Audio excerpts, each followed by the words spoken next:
So the main thing that ETH2 makes better is obviously scalability. The applications that we've generally seen on the blockchain so far generally have to do with finance. Existing centralized financial systems are in a relatively terrible. Welcome back to Investment Tribe, where you've subscribed because you want to learn all about cryptocurrencies, NFTs, and other digital assets.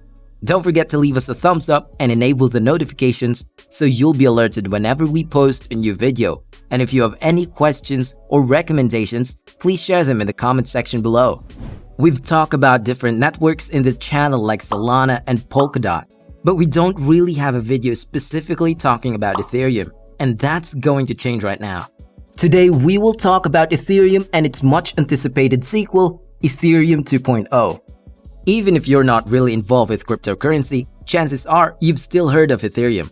It's the most familiar crypto next to Bitcoin, and it's sort of the grandfather of most modern crypto coins and tokens. I mean, smart contracts and decentralized applications, or dApps, which almost all networks have now, originated from Ethereum. It truly changed the use cases of blockchain. Before we talk about Ethereum 2.0, it is essential to know Ethereum first. I guess we shall start at the very beginning. The whole project began with the vision of one man named VITALIK BUTERIN in 2013.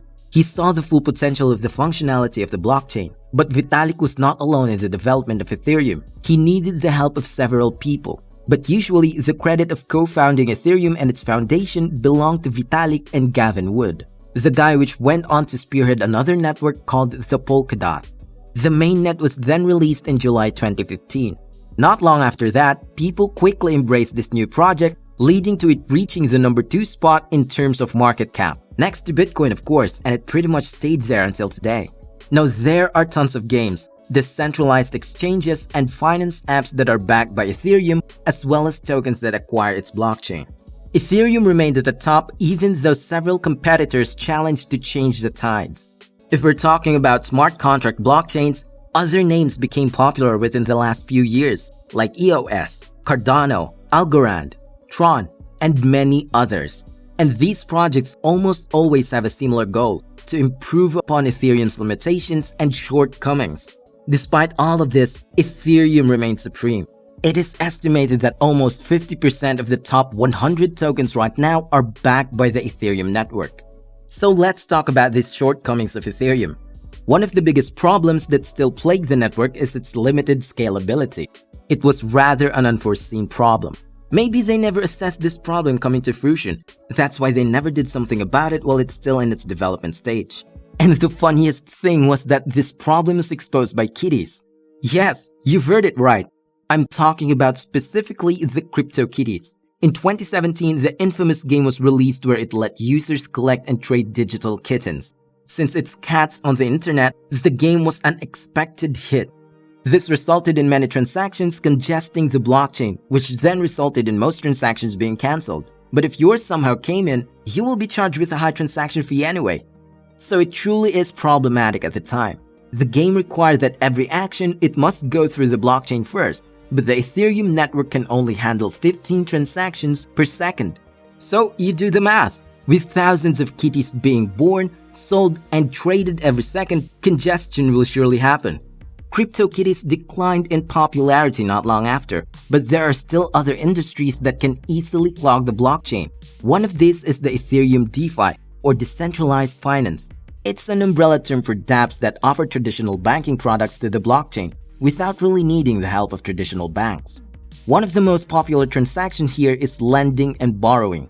Users can lend their Ether coin or other coins like DAI or USDC, and others can borrow them by providing an extra fee or collateral with their own crypto. These collaterals go to the lenders as rewards. This is very useful if you need some cash immediately and don't want to liquidate your funds and go through a bank. This is the goal of DeFi, to bring banking services to people that don't have access to traditional banks. This is made possible by the use of smart contracts or computer programs that do all the processes automatically. So DeFi is definitely the main reason for network congestion on Ethereum right now. But there are other contributors. Decentralized exchanges like Kyber and Uniswap both run on Ethereum exclusively. Other ERC20 tokens like Tether, the metaverse Decentraland is backed by Ethereum, and so much more. With these endless applications for smart contracts combined with 5-year-old technology, it's just a matter of time that its limitations will surely be exposed. That's why the cryptosphere needed an updated version, an Ethereum 2.0 if you will. When its launch was announced, they immediately addressed that this new version will solve the scalability issue. But how will they actually solve it? Well, Ethereum 2.0 will use the method known as proof of stake instead of the old-fashioned proof of work. We've talked about this before in a separate video, but basically, miners will be required to stake 32 Ether coins to the network before being able to validate transactions. This is very different from the proof of work method, as it requires miners to be equipped with expensive mining equipment that consumes a lot of energy in an attempt to be the first to solve a mathematical problem and add a block to the chain. With proof of stake, even with a simple laptop, you can now validate transactions and get rewarded for the work. The other notable upgrade for Ethereum 2.0 is what is called shard chains.